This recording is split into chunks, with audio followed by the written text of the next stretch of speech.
Welcome to Live at 12:05. My name is Sheila Williams-Morales. I'm a docent here at the Isle of Wight County Museum. And today I have two items to show you that pertain to cosmetic history. I think they're really neat because it shows what Smithfield residents might have been using at the time. So the first item I have for you is this silver compact. A very brief history of cosmetics and compacts is that before the 1920s, makeup could be stigmatized, and so you would see products that were designed to blend into accessories. By the 1920s, this is no longer the case. Instead, makeup is highly visible even in public. Part of this transition is due to the shifting roles of women. They had their own disposable income because they now had jobs and they were really active outside the home.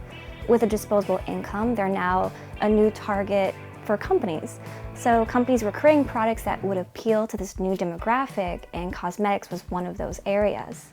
In terms of compacts, they were usually made of metal because it was relatively inexpensive to produce. However, there were compacts that were fashion statements. They would often reflect the art movement. So in the 1920s, you would see compacts that reflected an Art Deco design, for example. But to circle back to this compact, this is from 1929, and it's definitely reflective of its time. It's made of metal, it's slim, it's small, and it's got this chain that means that you would be able to hang it off your wrist. So it's very portable, perfect for the quote-unquote modern woman. But what I really wanted to point out was this design that it has. It has an oval design with a swirling pattern, but on the back it's a striped pattern, and on the sides there's a floral motif. This is very lovely, and in my mind it was meant to be viewed outside the home. It was meant to be admired. And this attention to craftsmanship you can see on the inside. The inside continues the striped pattern, and for each recess there is a leaf motif. This perhaps would have held the mirror, this would have held the powder, and as you can see, we still have the blush and the lipstick. The blush is still a really lovely shade of pink, and the lipstick I can't quite take out for you. It looks like it's attached to the compact itself, but I can show you the lipstick color, and it was this still striking shade of crimson. So compacts were meant to be refillable. I'm unsure if these colors were original to this 1929 compact. In my mind, it must have been refilled, replaced through the years. But that's why I love it so much, because you can still see that human touch, that this was something that was cherished and used. And by the 1950s, 1960s, you would see the metal compacts sort of phased out in favor of disposable plastics. Which brings me to my next item. So we also acquired this Gillette razor case, and we can comfortably place it in the 50s and 60s, not just because of the logo, but because the case is made of plastic.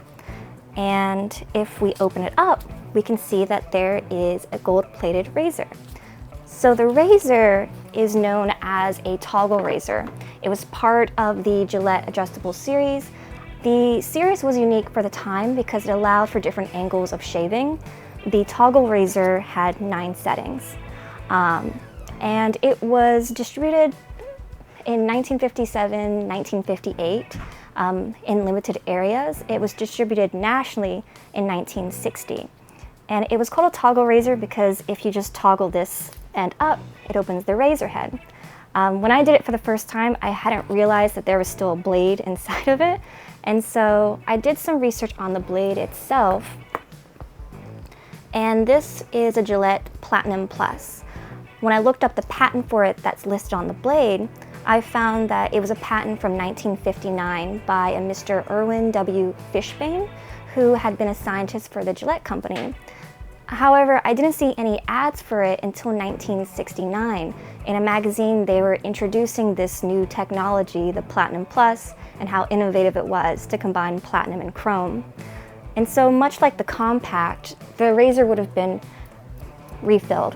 And that's also why I thought it was interesting. These were items meant to last. And it also has that human touch. It obviously was used and cared for. So that's all I have to show you today. I hope you found it as interesting as I did researching it, and thank you for watching.